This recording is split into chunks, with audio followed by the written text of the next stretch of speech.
TV पर लगातार बारिश और बाढ़ की खबरें दिखाई जा रही थी। मोहन भी मजदूरी का काम करने शहर गया हुआ था। मोहन शहर के पास बनी एक निचली बस्ती में रहता था।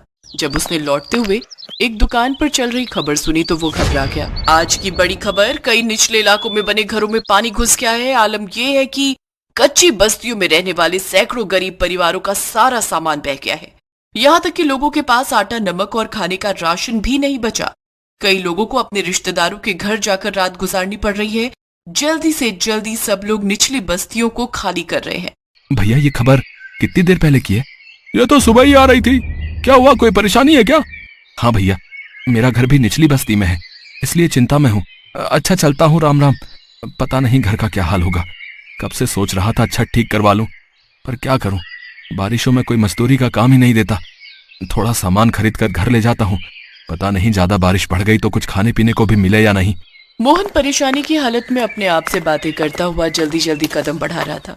बारिश की वजह से शहर की सड़कों पर भी पानी भर गया था। मोहन के पास 100-200 रुपए थे, जिनका वो खाने पीने का सामान खरीद कर घर पहुंचता है। उसकी पत्नी और बच्चे घर में घुसे पानी को बाहर फेंक रहे थे। सावित्री, रुको, मैं तुम्हारी मदद करता हूँ। लाओ, बाल्टी मुझे दो। कितनी देर से बारिश आ रही है, रुकने का नाम ही नहीं ले रही।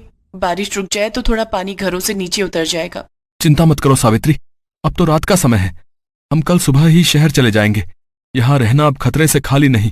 पूजा, बिट्टू, ये लो बच्चों, ये खाने का सामान लाया था, इसे वहाँ सूखी जगह पर रख दो। मोहन और सावित्री काफी देर तक घर से पानी निकालने का प्रयास करते हैं। कुछ देर बाद बारिश रुक जाती है। माँ बापू, बारिश रुक गई। अगर रुकी रहे तो कोई परेशानी नहीं होगी, फिर से शुरू हो गई तो हमें ये जगह खाली करके जाना ही होगा। ये लो, थोड़ा सा खा लो। जब से आए हो तब से तुमने कुछ भी नहीं खाया। अरे मोहन, अरे सामान बांध ले, पता नहीं कब हमें यहाँ से जाना पड़े। सब लोग बस्ती के बाहर बने बड़े पुल पर जा रहे हैं। हाँ, बांध रहा हूँ, बस थोड़ा कुछ खा लूं। सुबह से कुछ भी नहीं खाया है। सुबह तक देखते हैं क्या होगा।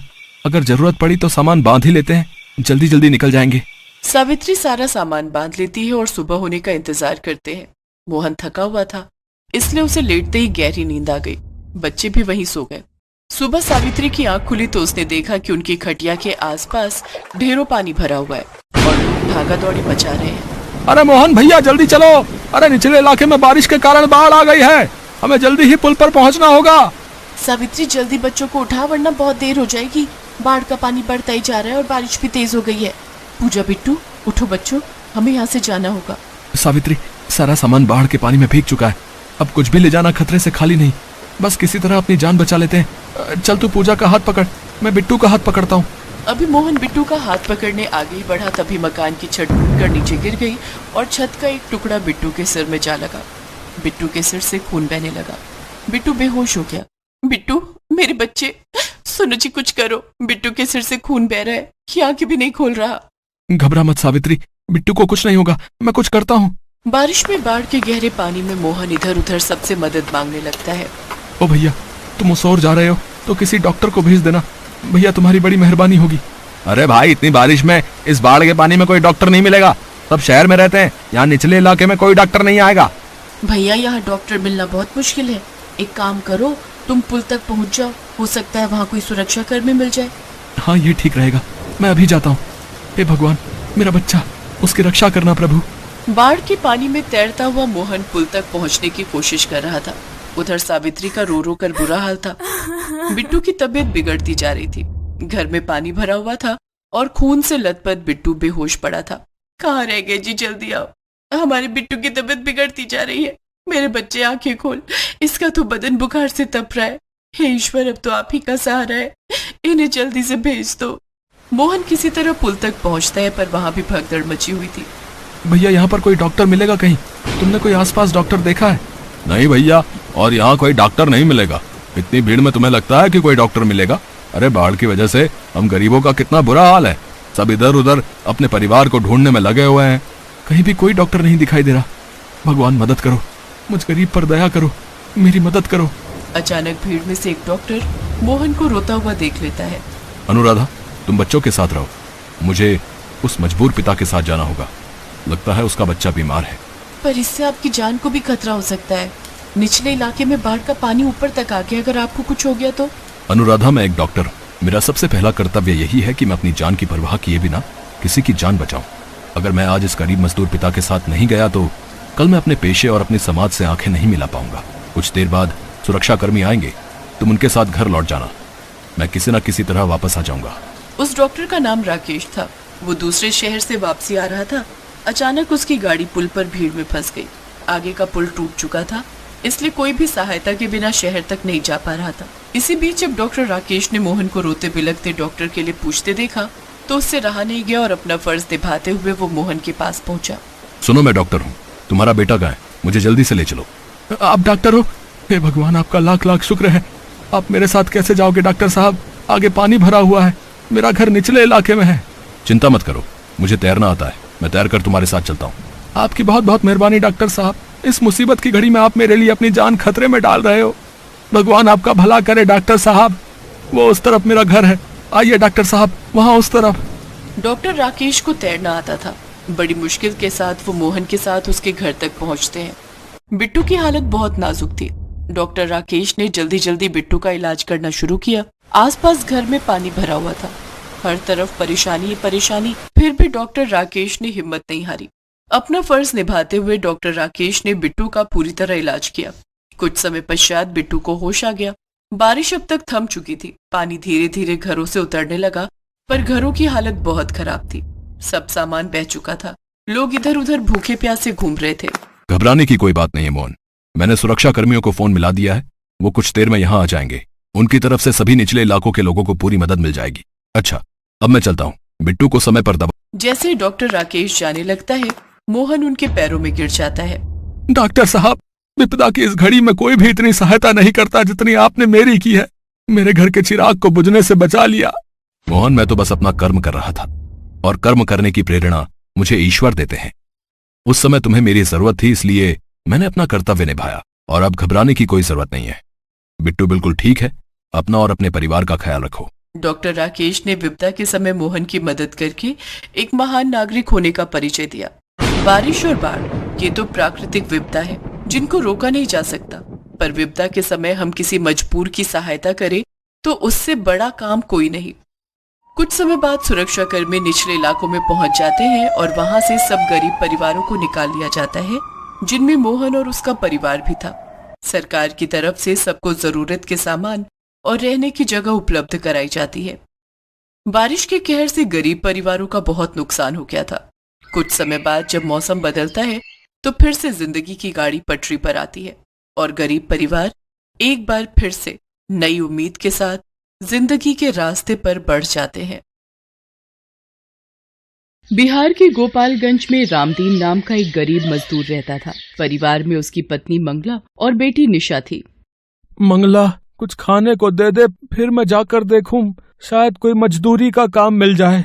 तेरा यूं भूखा रहना भी होने वाले बच्चे के लिए गलत है, इसलिए अब मुझे रोजाना कड़ी मेहनत मजदूरी करनी ही होगी। अरे तुम मेरी चिंता मत किया करो, तुम दोनों के साथ थोड़ा बहुत खा तो लेती हूँ। ये देखो, आधी चाय तुम्हारी आधी चाय मेरी। ये थोड़ी सी भुजिया रखी है, चाय के साथ खा लो। माँ, भूख लगी है, कुछ खाने को दो ना। रुक, मैं तेरे लिए रोटी बनाती हूँ, फिर तू खा लेना। मंगला, आटा कहाँ है जो तू रोटी बनाएगी? एक रोटी का रखा हुआ है जी, वही खिला दूंगी। आप चिंता मत करो, आप काम ढूंढने जाओ। क्या करूँ, क्या खिलाऊंगा मंगला और निशा को? मंगला का भी पूरा टाइम है, वो बेचारी कुछ नहीं कहती। रामदीन बाजार में मजदूरी का काम ढूंढने निकलता है। वो एक दो दुकानों पर काम मांगता है। एक गोदाम में उसे बोरियां ढोने का काम मिल जाता है, पर गोदाम दुकान से कुछ दूरी पर था। देखो, ये दुकान का लड़का तुम्हें गोदाम पर ले जाएगा। हाँ, तुम्हें गोदाम की बोरियां यहाँ दुकान पर लाकर लगानी है, ठीक है? ठीक है सेठ जी, मैं ले आऊंगा। रामदीन पूरा दिन गोदाम की बोरियां पीठ पर लाद कर सेठ की दुकान में उतारता रहा। अरे कितनी बोरियां रह गई हैं भाई, दुकान बंद करने का समय हो रहा है। सेठ जी, बस 4 बोरी और बाकी हैं।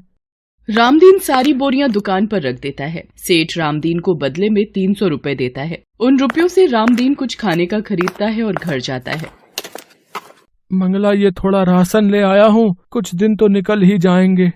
मंगला उस दिन फिर दाल चावल बनाती है, जिसे देखकर निशा बहुत खुश होती है। माँ, आज आपने खाने में दाल चावल बनाए हैं, मुझे ये वाली दाल बहुत अच्छी लगती है।